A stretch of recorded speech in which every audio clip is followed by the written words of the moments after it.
Hello प्यारे बच्चों, स्वागत है आपका आपके चैनल पे जिसका नाम है learn and practice with Rohit. आज हम आपके लिए लेकर के आए हैं क्लास 12 फिजिक्स के बहुत ही इंटरेस्टिंग और बहुत ही इंपॉर्टेंट टॉपिक को, जिसका नाम क्या है, एक समान वैद्युत क्षेत्र में रखे वैद्युत द्विध्रुव पर कार्यरत बलयुग्म का आघूर्ण। ठीक, तो आइए देखते हैं इसको कैसे हम सॉल्व करते हैं। जैसे हमें सपोज कर लेते हैं कि हमारे पास में कोई एक समान वैद्युत क्षेत्र है। इस तरह से हम इसका डायग्राम बनाएंगे। एक समान वैद्युत क्षेत्र है। एक समान वैद्युत क्षेत्र में क्या है कि बल रेखाएं जो होंगी वो समांतर होंगी और समदूरस्थ भी होंगी। इस चीज का ध्यान रखेंगे।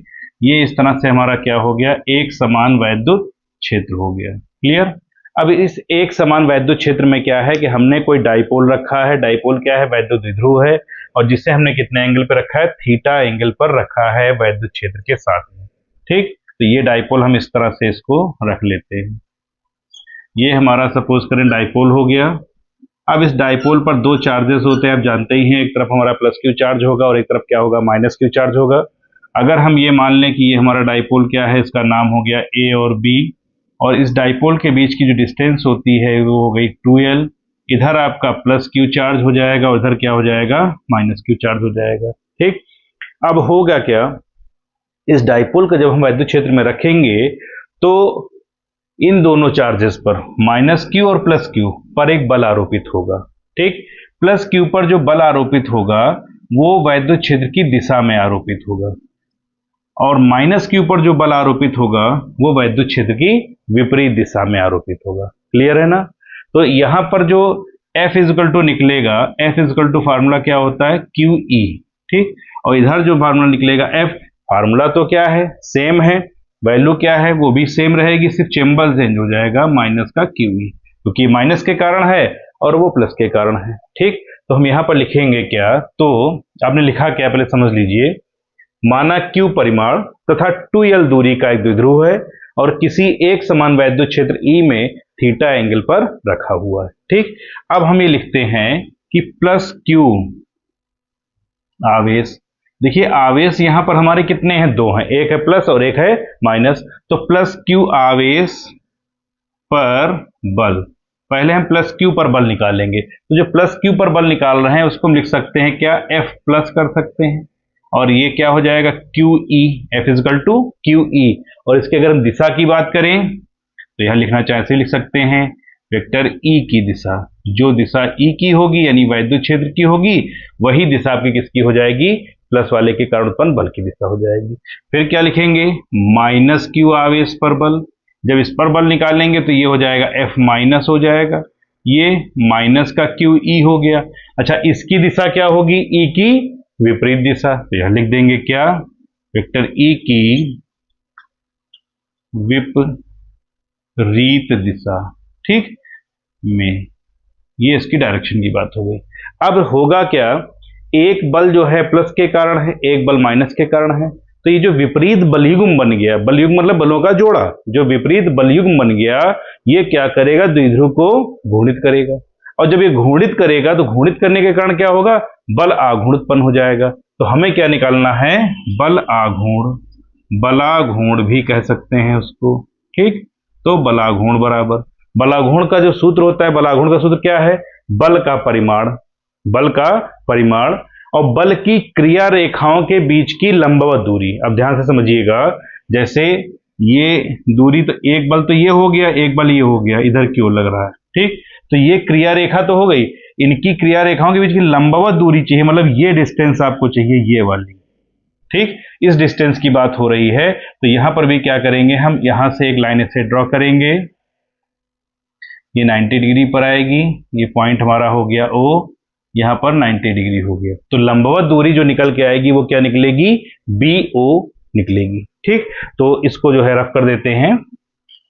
अब देखिए बलाघूर्ण का सूत्र लिखना है, बलाघूर्ण बराबर क्या है, बल का परिमाण, बल का परिमाण, तो बल का परिमाण हो गया। ठीक, गुणा क्या करना है, दोनों बलों की जो क्रिया रेखा है उनके बीच की लंबवत दूरी, या लिख सकते हैं क्या, बलों की क्रिया रेखा के मध्य लंबवत दूरी, इस तरह से। ठीक, बलागुण जो हमारा होता है, बलागुण को हम किससे व्यक्त करते हैं?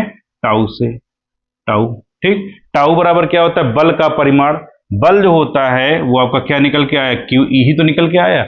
बात हो रही किसकी? परिमाण की, ना कि चिन्ह की, ध्यान रखेंगे यहाँ पे। ठीक, तो क्यू ई हो गया।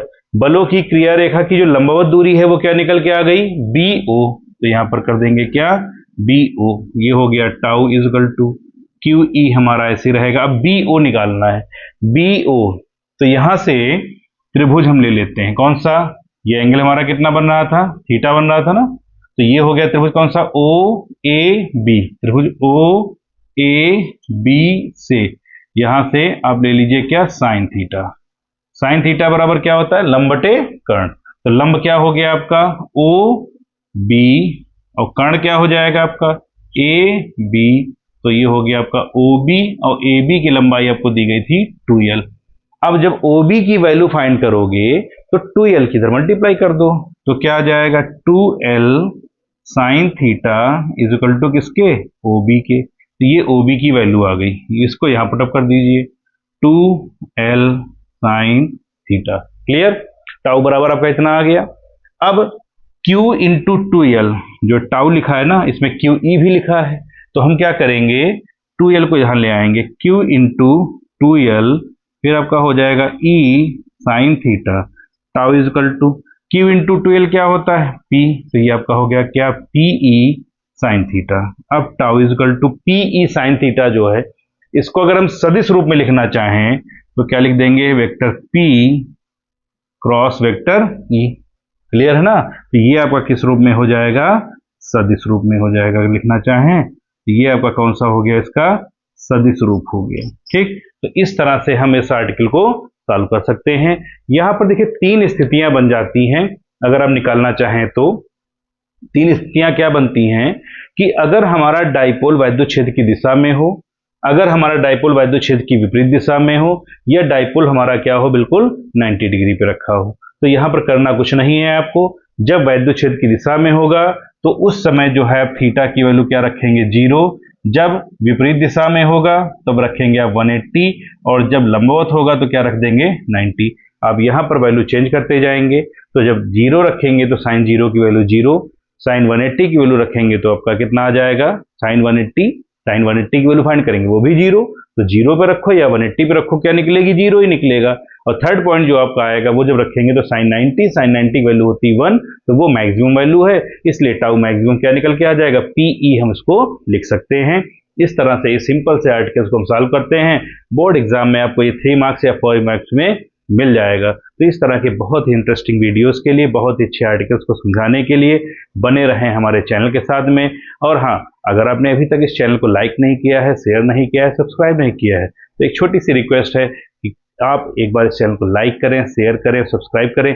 आपका एक लाइक, आपका एक सब्सक्राइब मुझे मोटिवेशन देता है, जिस तरह से मैं आपके लिए बहुत अच्छे वीडियोस को बनाता रहूं। Thanks for watching.